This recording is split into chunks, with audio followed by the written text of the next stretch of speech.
En este nuevo video sobre Felipe, duque de Orleans, les contaré su historia desde un punto de vista diferente y se trata de un reciente análisis sobre su vida publicado en el 2018. Esta nueva biografía difiere en varios aspectos a la que conocemos sobre este personaje en actualidad. Para conocer la historia oficial sobre Felipe, los invito a ver mi primer video, donde les cuento en términos generales quién fue el famoso hermano del Rey Sol desde la perspectiva de historiadores y contemporáneos al duque, a los que quizás jamás les cayó bien. Dicho esto, comencemos.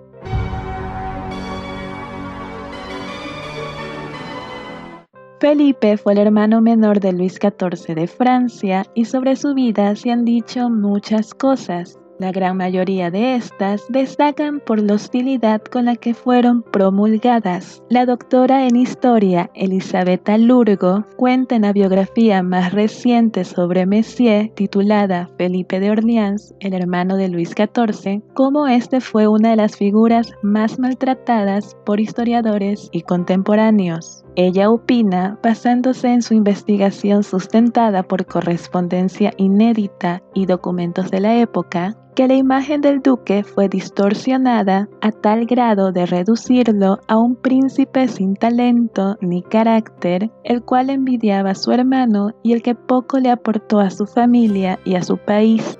La doctora Lurgo no apoya las acusaciones hacia Ana de Austria y el cardenal Mazarino de haber afeminado al niño para que éste jamás opacara al rey. Le chevalier de Lorraine, Philippe, duc d'Orléans. You mock me. How can I not? You're an embarrassment to the king.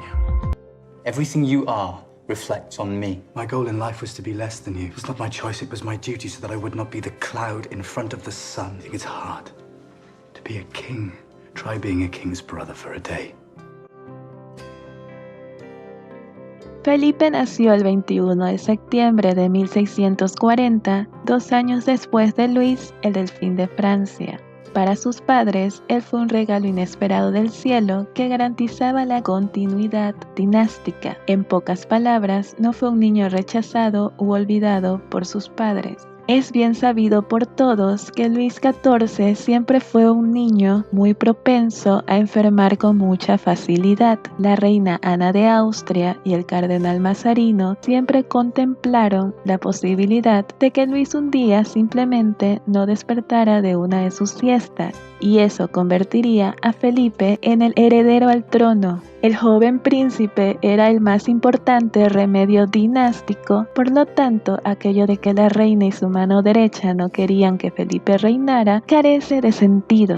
La evidencia reduce a nada aquella hipótesis de una camarilla de educadores e influencias de todo tipo, cuyo objetivo era pervertir al pequeño príncipe y así evitar que llegara a la adultez con una buena reputación. La autora menciona que aquello de educar al niño para que fuera sumiso y conseguir de este modo que jamás imitara las conspiraciones de su tío Gastón en contra del rey es por más absurdo. El petit Messier fue criado con amplios valores de lealtad y respeto hacia su hermano el rey. Felipe no necesitó que nadie aliente su falta de interés por prácticas consideradas masculinas desde el principio de su vida, pues al pequeño no le gustaba la equitación ni los juegos violentos, así como también le rehuía a la caza y todo aquello que ésta representaba. Felipe prefería los adornos y las piedras preciosas que recolectaba con mucho entusiasmo. En las conversaciones demuestra ser inteligente, culto, discreto e incluso, algunos dirían, hablador como 3 o 4 mujeres juntas. Estos rasgos de carácter son indiscutibles en su persona, así como también su gusto por los hombres atractivos, aspecto en su vida que jamás intentó ocultar. Felipe amaba apasionadamente la vida y sus placeres como un Medici, el cual era a través de su abuela María de Medici, pero también conocía sus obligaciones como hijo de Francia y como un Borbón.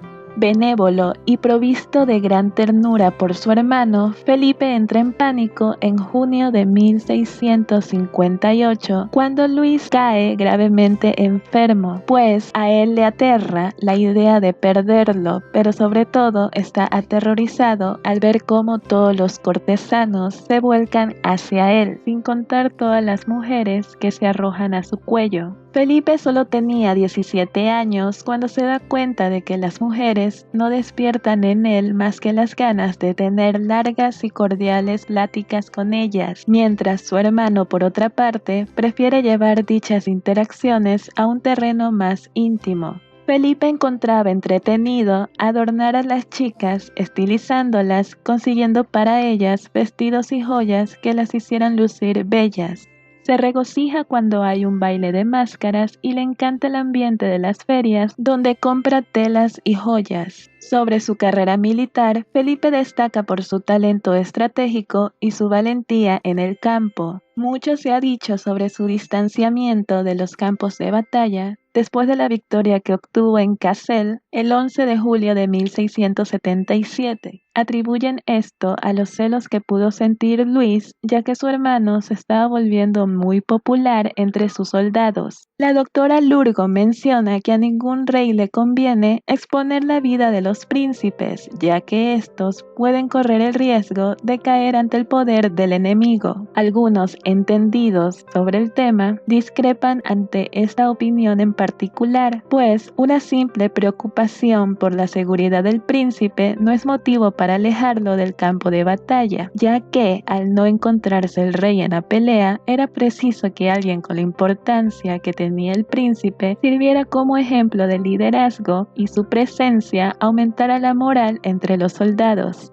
Otro aspecto que demuestra la confianza que existía entre ambos hermanos es que Luis, al no poseer hijas legítimas, consideró a sus sobrinas para que éstas se unieran en sagrado matrimonio con hombres influyentes. ¿Qué hombre que desconfía de su hermano recurriría a las hijas de éste para asegurar su diplomacia mediante uniones matrimoniales? Si el rey desconfiara de Felipe, jamás habría aliado a su hermano con soberanos tan poderosos que no eran precisamente gente que lo consideraran un amigo. La doctora Lurgo, a través de la correspondencia de Felipe con la corte de Turín, demuestra cuánto confía el rey en él, usando sus servicios para transmitir ciertos mensajes, además de la incondicional lealtad del duque en estas negociaciones. No existe un sentimiento de celos o envidia cuando mucho antes de que la construcción de Versalles acabara, el rey puede apreciar el esplendor de Saint-Cloud, el castillo favorito de su hermano.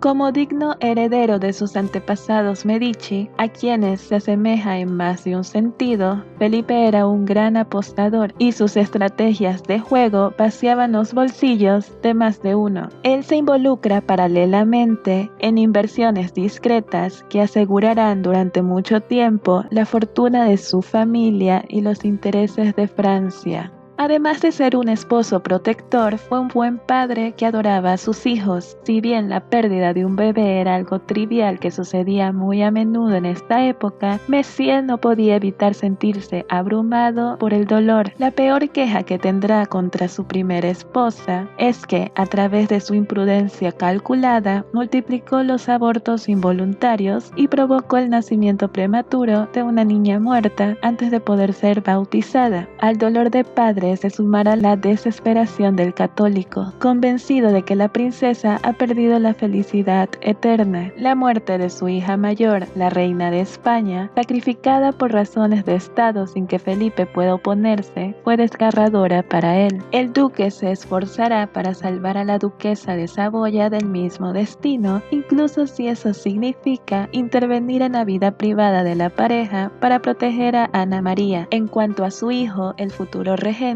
es sin duda el regalo más preciado que le ha dado a Francia y a la dinastía. Y después de todo lo antes mencionado, surge la pregunta de ¿por qué denigraron implacablemente la imagen y el recuerdo de este personaje?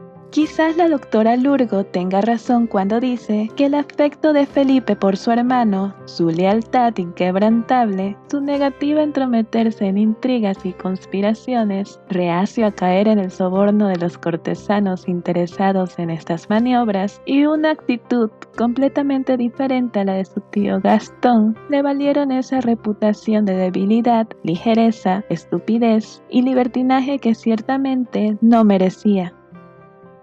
Estoy a punto de sacar a este país de la oscuridad y llevarlo hacia la luz. Debemos crear nuestro propio destino aquí mismo. Una nueva Francia nacerá y este palacio va a ser su madre. Los grandes cambios encuentran enemigos muy rápido. Solo quiero saber una cosa en este momento, pase lo que pase. ¿Estás conmigo, hermano? Cuento con tu apoyo. ¿Y por qué estoy aquí?